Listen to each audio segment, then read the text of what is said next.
Yo, what is up, you guys? It's your boy Avexys, and here we are today. I'm going to be showing you guys my sensitivity and my settings and why I play on these things.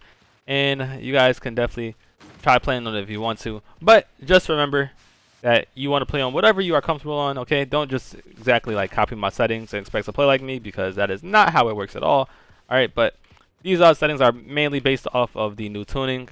And I'll also be telling you why. So let's get straight to it. So the first thing is I'm on the classic alt control scheme, but I do have my buttons mapped to from Y to X and X to A. And this is so I can have the slide distance, like the perfect slide distance.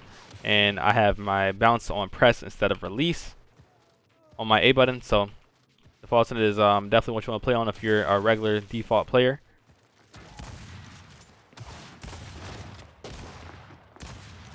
And then I have my look sense on 28. 28 feels just right for this. 30s is a little bit too much because people aren't even moving that fast, so there's no point to even have your look speed on that high either. And it's not like you can bounce that fast either, so it's also, once again, not even worth it to play on 30s because you're going to probably just miss more blind fires than you would normally hit.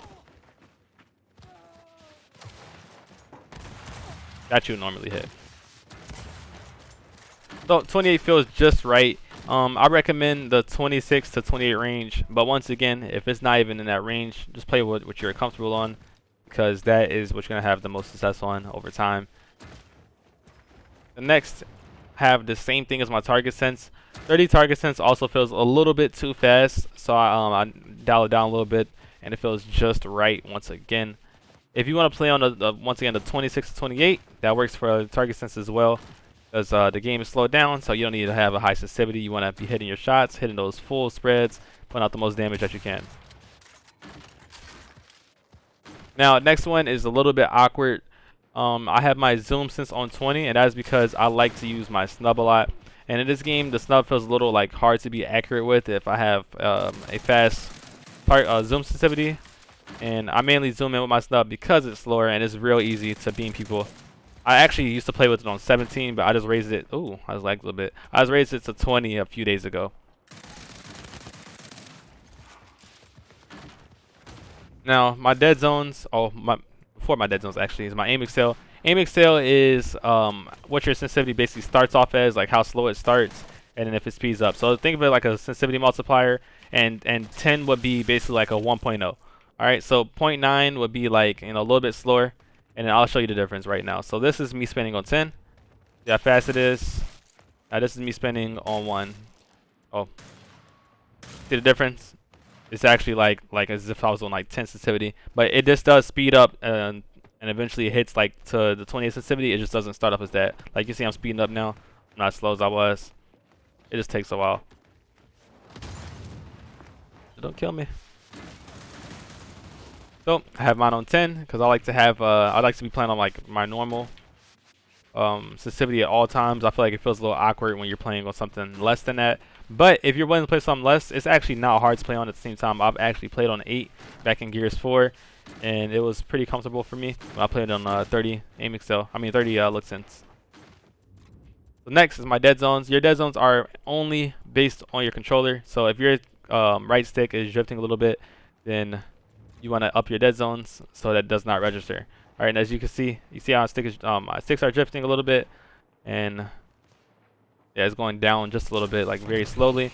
I'll put it on 1, it stops, so I keep my dead zones on 1. All right, that is how you create your perfect dead zone. But it doesn't have to always be that as well, because it's not like you're ever gonna have your sticks off of your controller. As long as your sticks don't drift while you have your thumbs on your controller, then you will be fine. A few dead zones that I know that most players use is 3-1, 3-2, 2-1, 1-1, 2-2, 1-0, and one that I think is actually pretty special that nobody really knows about is 2-10. Now 2-10 is like, I don't know, it just gives you some real like precise movement, but I play on 1-1 because it's just what I most naturally play with and what I'm most comfortable with. Next, I never play with vibration in any game. I just don't like how it feels, especially for Gears. Gears has a little too much vibration for me. Like it's when you hit the wall, when you're shooting your shotgun, when you're getting bricked, it's just too much different vibrations for me, so I don't play with that on. I feel like it makes me miss shots as well, so I'd rather not do that. Next we have toggle primary weapon, and I play with this on because I like to switch with just using the left side of my D-pad. I've built this habit because I used to use a broken controller. Like the right side of my D-pad didn't work, so I had no choice but to play toggle on, and now I just stuck with it. I got used to it, and it actually works well for me. So if you guys want to try that setting, definitely try it out. But it can mess you up as well if you've already like built the muscle memory of just pressing left and right. It's not that big of a difference. Next thing is button tap challenges. I have mine on press and hold, and what this does, it just makes me like be able to get the quickest knife possible if I want to like double knife somebody, and it makes it where to tap up, I don't have to tap A, I can just hold it down. It's kind of weird, but yeah. And then quick tap is the exact opposite of that. So instead of me having to, or me being able to hold down B to knife, I only get one knife, you know, and I gotta just spam B or time it. Press and hold is a little easier setting. Doesn't make that huge of a difference, to be honest, but this is what I play on. Sticks default, triggers default. Omni off. I play my Omni off because I feel like I roll a little bit more when I play Omni on. It could just be a myth. It could just be in my head, so you can definitely play on Omni on if you want. I know Omni on helps you roll out of spawn better, like to where you want to go if you want to beat players to a certain spot on the map. So definitely put that on if you want that advantage. Other than that, stick with Omni off because I like being able to turn my character and roll in that direction, and I can still get those same rolls that you get, you know.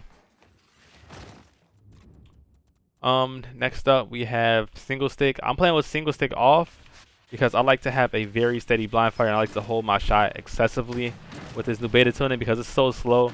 It's really easy to just hit some nice bricks, and I feel like I hit better spreads when I'm playing without single stick than when I'm playing it on, because I'm able to hold my shot and line up my shot perfectly fine without ever having to worry about my screen recentering on its own. You guys are probably gonna wonder, like, because I did just drop a video on the most OP control scheme, and I actually still do believe it's the most OP control scheme. I'm just not playing with it now because I don't feel like playing on single stick anymore. And after I actually learned that that control scheme, I stopped playing the game for a little bit, so I lost that muscle memory, and I'm just back playing on default. I'm about to have the Pro League start up soon, so sadly I don't feel like I have enough time to fully master single stick alternate like I would. There are a few good single stick alternate players out there, like Xovio's Noe from Hive. He just switched to it recently. He's actually very good on that control scheme. So if you guys ever watch on his streams, you'll see how that plays out as well. What else is there? Checking my 120 frames, of course. You know, aim assist on because the beta tuning has its own like aim assist tuning. Team status, that's only for good iron. But I have all my HUD my HUDs on just so I can have the most information. I like being able to see everything. Immersive. I've been really feeling this immersive omen lately. I don't know why. It's just like I like being able to see the center of my screen perfectly. I feel like the simple omen, like it gets a little awkward for me. Like I feel like I can't see certain things when I have that on. So I kept it off and I got comfortable with playing immersive. Also on a simple omen, I can't tell when I'm hurt sometimes. It's kind of weird. Like I'll feel like I'm not hurt at all, and I run up to somebody, I get 2-shot down. But on a immersive, it's like immersive shows even when you're like 3% hurt. So it helps out a lot when calculating your damage or how much damage you could take from somebody, and when you need to get in cover. Kill cams on, and I play the kill cam on because I like being able to watch my movement back to see if I'll move correctly, like and how it looked on my opponent's screen. That's helped me get a lot better movement over time, and I know like certain counters and when to use certain moves because of using my kill cam and just going over it. Do you feel it beating in your mighty heart? Other than that, pretty sure that's it. There's no other big game-changing settings. Everything else from that is just pure preference. Everything actually is preference. You definitely want to have this on your versus X-ray. You want to have your pickup spotting on because you want to be able to see your teammates through walls like that. It makes it where you don't have to TACCOM, but I still TACCOM anyways because I like getting this information. Like if you watch some of my my videos of playing competitively, you'll notice I use my TACCOM so much because your TACCOM is actually your best friend. It gives so much valuable info. And you can see your opponents through walls when you press LB, and they're marked already. Automatic reload. This is still a little buggy because I feel like sometimes my gun doesn't automatically reload even when I have this setting on. So they need to fix that definitely. Game clock. I have that on. It helps with when playing execution or something like that, or TDM. You see the game clock. Of course, gore on, mature content on, profanity filter off. I just put this on every now and then. Sometimes people be saying some real wild stuff. But that's basically it, you guys. I hope you guys enjoyed this video. Make sure you comment, subscribe. You guys can definitely go check out my my Twitch as well because I've been streaming pretty active. I mean, pretty consistently lately, and I'm gonna be active on here, playing ELO 8s and competitive matches and stuff like that. Did the map just brighten up on me? What was that? What just happened? I know you guys just noticed that too. But just it, you guys. I hope you guys enjoyed this video. Make sure you comment, like, subscribe. I will see you guys in the next one. I love you all. Thanks you for 25K once again. And that's basically it, you guys. So peace out. I will see y'all in the next one.